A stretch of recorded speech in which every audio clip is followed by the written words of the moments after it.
Hey guys, welcome back to my YouTube channel.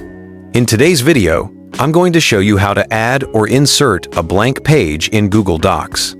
This is useful when you're writing a report, project, book, assignment, or any long document, and you need a fresh page between sections. Let's get started. First, open your browser and go to docs.google.com and open your document. Now go to the exact place where you want your new blank page to appear. Put your mouse cursor at the end of the page before the new page. So, for example, if you want a blank page after page 2, scroll to the bottom of page 2 and click right after the last word or line. Now go to the top menu and click on Insert. When the drop-down opens, click on Break and then click Page Break.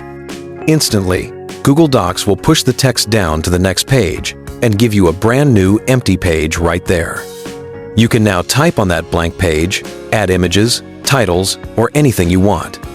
Another way to insert a blank page is by using your keyboard. Just simply press Ctrl plus Enter on Windows or Command plus Enter on Mac. This will also create a page break and instantly give you a blank new page. This shortcut is much faster if you're working on a long document and you don't want to keep going to the menu every time. The reason why page break is the correct way is because pressing the Enter key too many times just moves the text down, but it does not create a proper new page. With page break, the page is official and stays in place even if you add or delete text.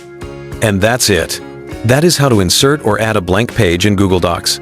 It's simple, and you can use this method anytime you need to start something fresh on a clean page. Thanks so much for watching. If this tutorial helped you, don't forget to like this video, subscribe to the channel, and turn on notifications for more easy tech tutorials. See you in the next one.